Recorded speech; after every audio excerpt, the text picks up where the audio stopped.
प्रेम रे पड़ाटा बड़ कथा नुहे बंधु, प्रेम को साइथि रखिबाटा ही बड़ कथा। नमस्कार, मु आपणकर हृदय राजा आपणक पई नहीं आसी आउ एक प्रेम शायरी। आशा करे आपण मानक निश्चय भल लागिबो।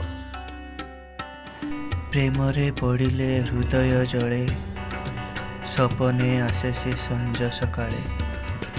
जेते चाहिले भी भूलिबाकू ताकू ता कथा बेसी मने पड़े। लागे से बसीछि एबे मो पाखे, हेले से तो कोठी कहीं नाही। हुए तो ये सब प्रेमर जादू, ता बिना भल लागे नाही। जुआड़े जाऊछि ताको ही खोजुछि, ता बिना हुए मो आना मना। सी तो मोर प्रेमर आरंभ, सही तो मोर शेष ठिकणा। जदि भिडियोटी आपको भल लगी थाए ताहले गोटे लाइक करदेवे, चैनल टी को सब्सक्राइब करदेवे और आपण निज लोकों पाखक ए भिडियोटी को शेयर करदेवे।